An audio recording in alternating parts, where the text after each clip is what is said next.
Imagine a man standing on a bridge with a bottle in his hand. His mind is racing with ideas, and he can't control his addiction. It's a desperate cry for something deeper than just the content, it's also about the escape it provides. Consider another person who constantly browses through their phone in the hopes of getting a dopamine rush from each notification. We will look at the complex psychology of addiction today. These addictions, despite their seeming distinctions, are both the outcome of a need to fill a void. Let's embark on a journey that goes beyond judgment and provides profound understanding, exploring the human urge for meaning-seeking and numb escape in the most unexpected way. Carl Jung thinks that addiction is a very human phenomenon.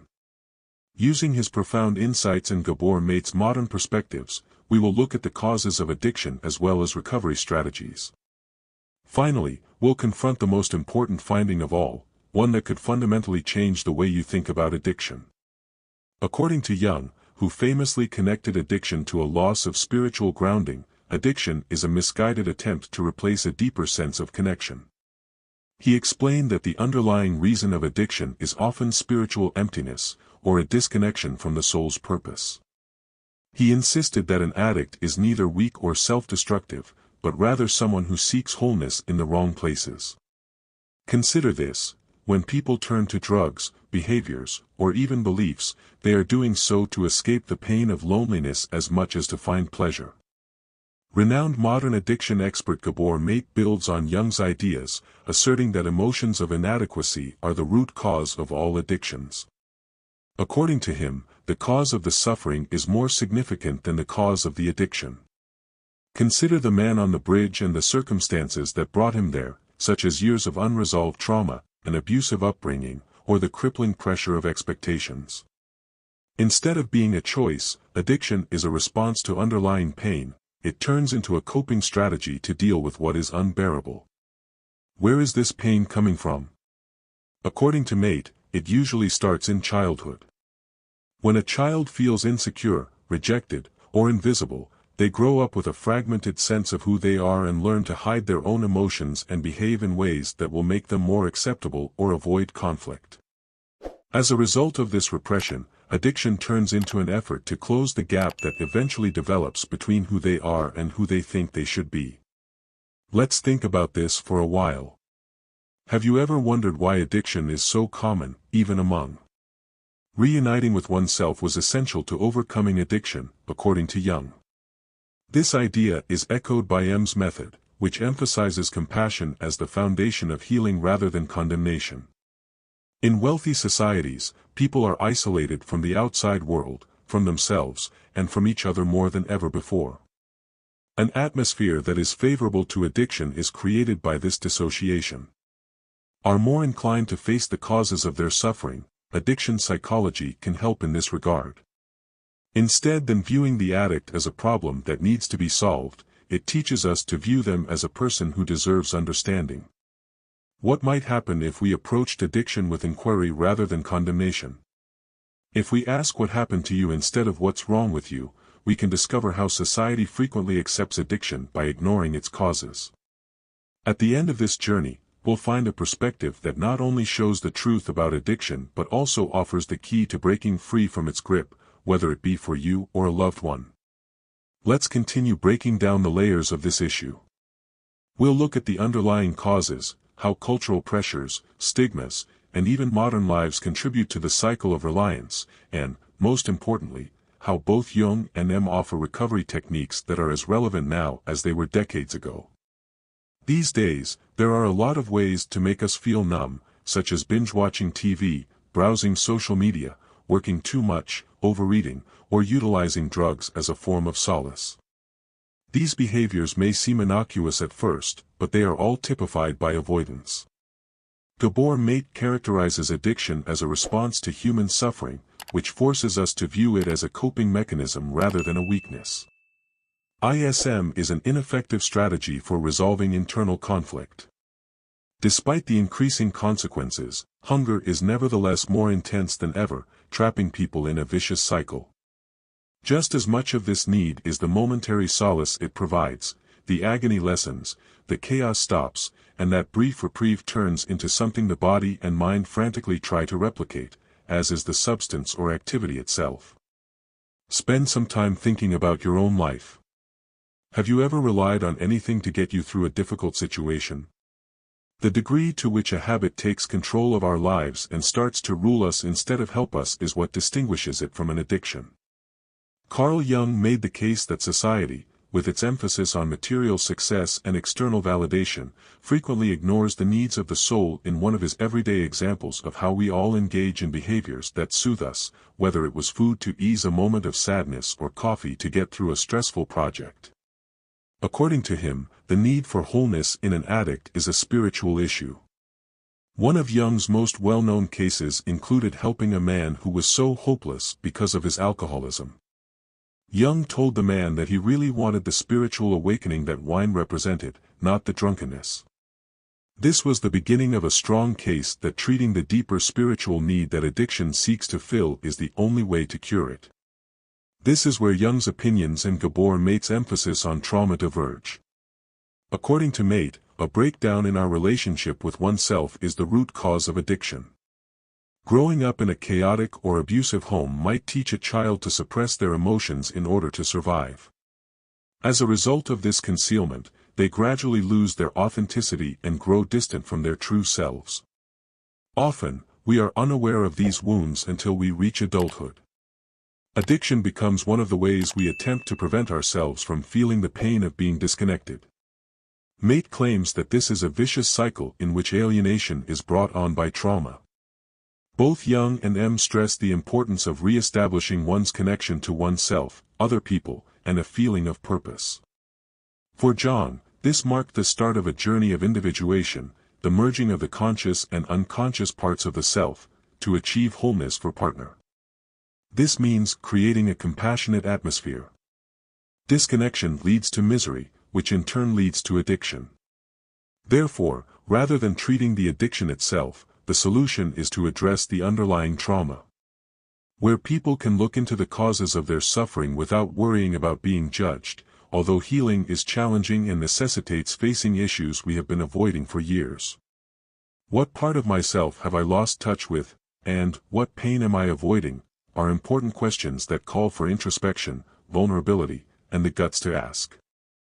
Am I willing to face the discomfort of healing in order to break free from the chains of addiction? Is arguably the most difficult of all.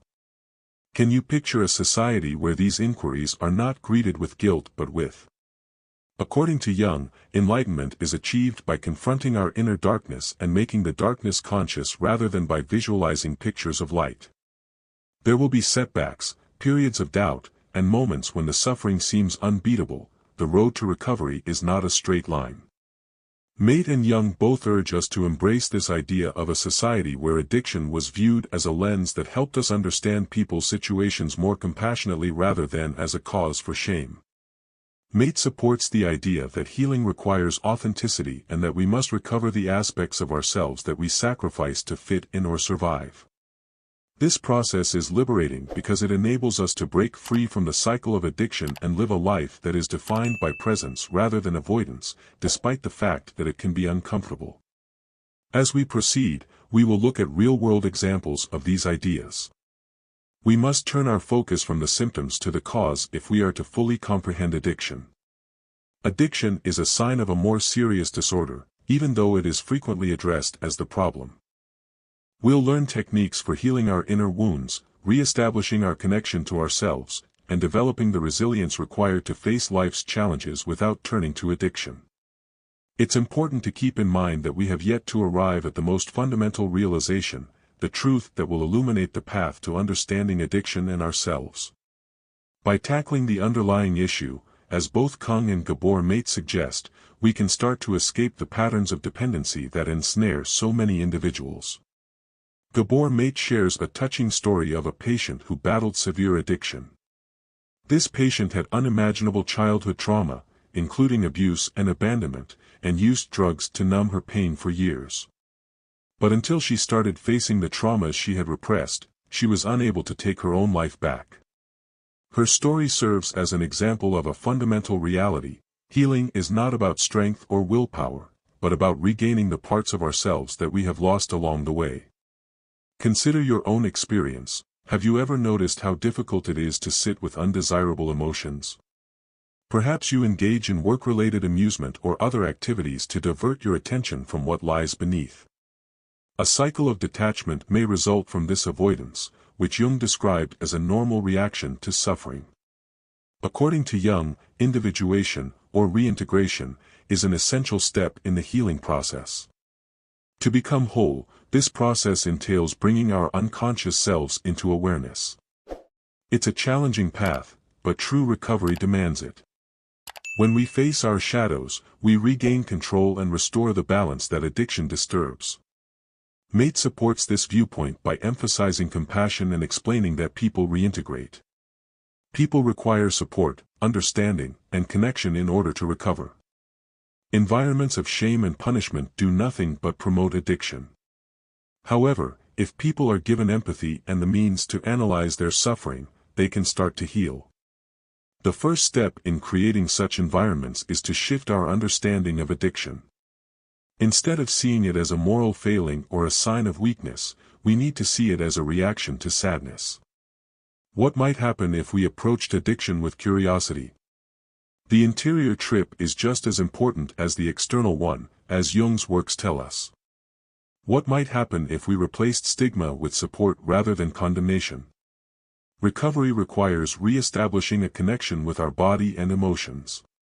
Addiction frequently causes a detachment that makes it difficult to experience or comprehend emotions in a healthy way. Practices like mindfulness meditation and therapy can help bridge this gap by helping us to observe our thoughts and feelings without passing judgment. This creates a safe space for confronting the suffering we've been avoiding. He asserts that true rehabilitation necessitates a soul transformation as opposed to merely abstinence. This thought is echoed by the notion of the spiritual awakening that frequently occurs throughout recovery when we establish a connection with our inner selves. According to him, addiction is fundamentally a spiritual crisis, a want for meaning and connection. Maté goes on to clarify this by highlighting the importance of community in the recovery process and pointing out that people are. Support groups, therapy, and meaningful connections are essential in providing the safety and understanding required for recovery because they reaffirm us that we are not alone in our struggles and that there is hope even in the darkest moments. Let's take a moment to think about how we could foster deeper relationships in our own lives and how we might create spaces where people feel heard, acknowledged, and valued. These questions are relevant to everyone, not just those who are struggling with addiction. As this journey draws to a close, it's critical to keep in mind that healing is a process rather than a destination. As Jung and Maté remind us, it takes perseverance, bravery, and a readiness to face the difficult facts we typically overlook, but it is in this process that we find both healing and progress. In our next segment, we'll reveal the most significant discovery of all, one that connects all of the topics we've covered thus far.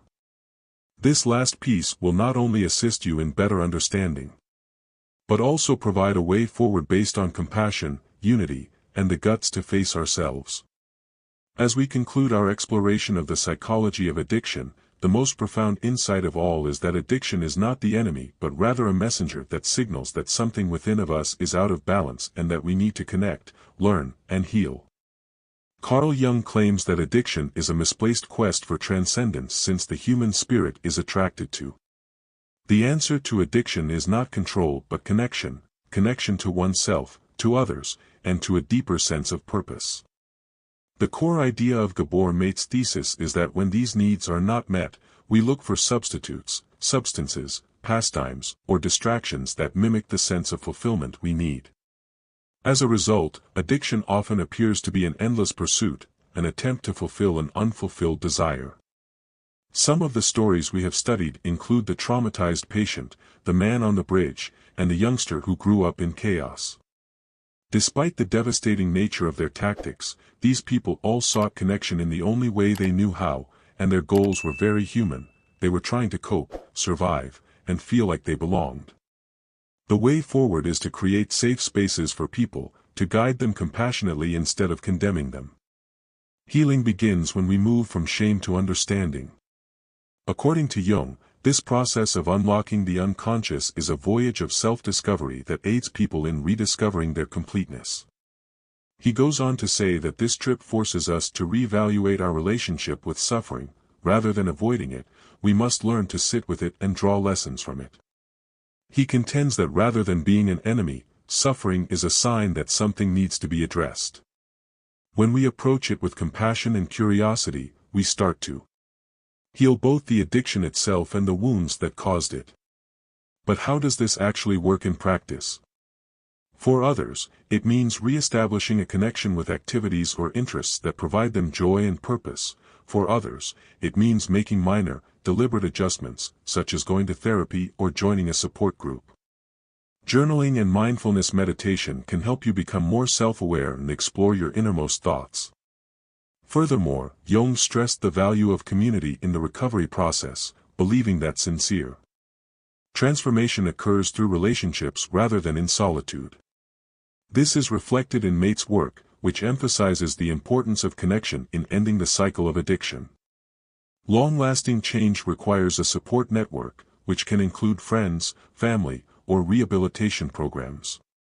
What if everyone who battles addiction was treated with kindness rather than disdain, and the inquiry was not why they couldn't quit, but rather how I could help them? This change in perspective has the potential to change not only people's lives but... Now let's get back to our main argument. Addiction is not an indication of weakness or failure, but rather of separation brought on by unmet needs and unhealed scars. Instead of attempting to restore what has been lost, recovery, according to Jung and M, is about regaining what has been lost, such as our sense of self, our capacity for interpersonal connection, and our capacity for joy and significance. Now consider your own life. Where are you looking for a relationship? What aspects of yourself have you forgotten or overlooked? How can? As we conclude this chapter, keep in mind that addiction is not a story of despair but rather of the resilience and transformational potential of the human spirit. We have hope when we comprehend the psychology of addiction, hope that healing, connection, and completeness are achievable. These questions touch everyone, not just those who are struggling with addiction. Thank you for looking. Addiction is not the end of the tale, rather, it is a call to awaken, mature, and rediscover the beauty of being fully alive.